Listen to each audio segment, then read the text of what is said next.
us. Today's Best Mix While You Work, 93.1 KISS FM. It is 7:43. We are talking bonds with Stephanie Townsend Allaya. She's kind of the lead opposition, and I know you have a problem with opposition, the name that, being called that. The only thing I've ever asked for is good government. Okay. And all I've ever done is ask questions. And the voters are being lied to right now.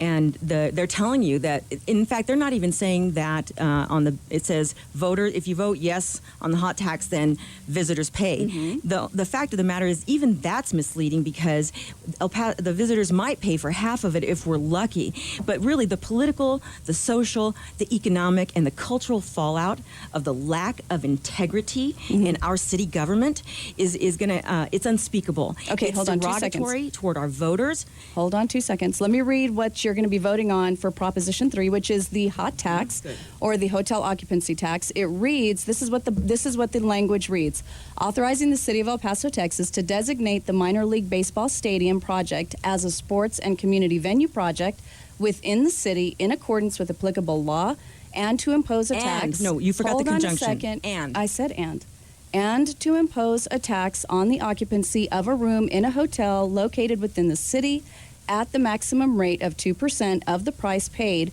for such rooms. That's right. For the purpose of financing such venue project. Now, to me, that does not say anything about, and if we don't get this passed, it's not going to be built.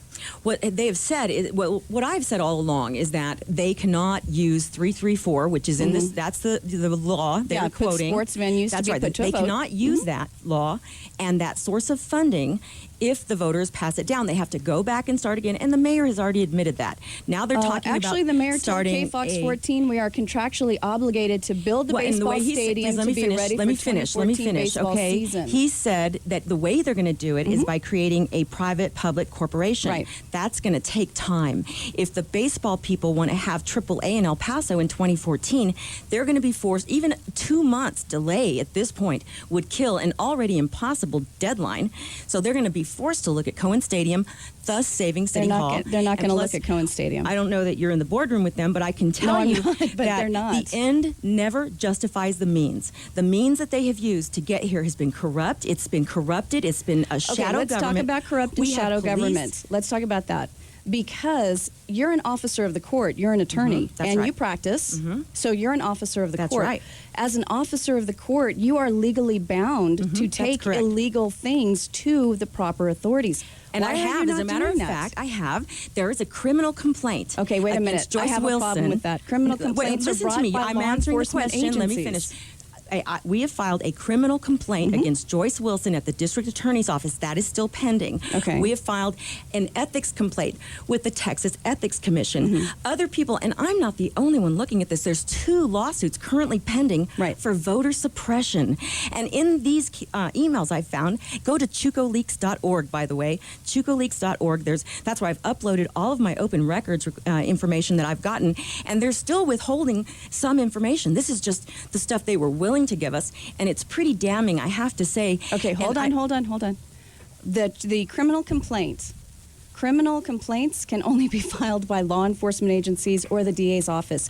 You might have filed a complaint. That's what I said, a complaint. No, you said criminal complaint. Well, you don't file civil complaints with the district attorney's office. Any complaint filed at the DA is a criminal complaint. But it has to be, for there to be a criminal complaint against someone, it has to come from the DA's office. And let me tell you, they responded. Am I right? The city responded. But am I right? Let me tell you what the city did. Am I right? Within 2 weeks of that criminal complaint being filed, you filed a complaint. You didn't file a criminal complaint. The city took the illegal language off their website. It's not illegal. As a result of it. It's not illegal. What they took off was the You're not the lawyer who wrote the law. The lawyer who wrote the law actually provided us the information. Okay. Which is why the district attorney, what I'm thinking they did is they called Joyce Wilson and said, hey, Joyce, take down the offensive language that's absolutely wrong off your website and we'll leave you alone, which is what Joyce did. She took the illegal language off the website.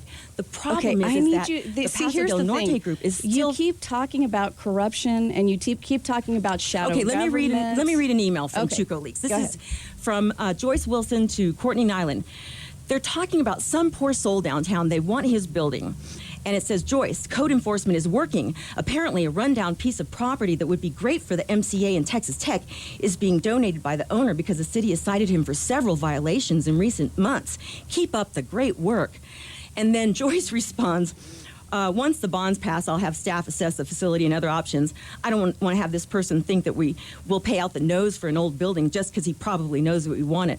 And then Courtney says, I agree, and when I met with him, I told him we had no money. And when he told me he wouldn't donate, I said, thanks anyway, and we'll look at another site. And then she says, has code been out there? It is a vacant building. And then Joyce Wilson responds to Courtney and I and saying, well, I'm not sure, but I don't want to show up right away, or he'll complain that we're harassing him to get his building. I'll send them out a little later. So these are the people who are running our code our compliance city. is what happens. I have when another you have, one. Hold on 2 seconds.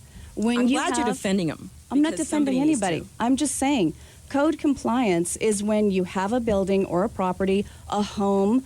Maybe you're living next door to a house that's got 2-foot-tall weeds. Code compliance goes out and tells them you are not allowed to have 2-foot-tall weeds. Hold on. And code compliance also goes out because my family owns commercial We can properties. get back to the point, though. If we could get to the point. Hold on a second. Go ahead. Code talk. compliance will go out if you have a commercial property and if you have problems with broken windows, maybe you have I'm problems actually talking about our I city understand leaders that. who are And violating every. they're not oath- violating they are anything. violating their oath of office. When I have an email from Joyce Wilson to Steve Ortega saying, I'm formally asking for a significant set aside in the bonds for downtown property acquisition. Well, I want to know significant set asides in the bonds. Those are slush funds. Some people call them slush funds or discretionary funds.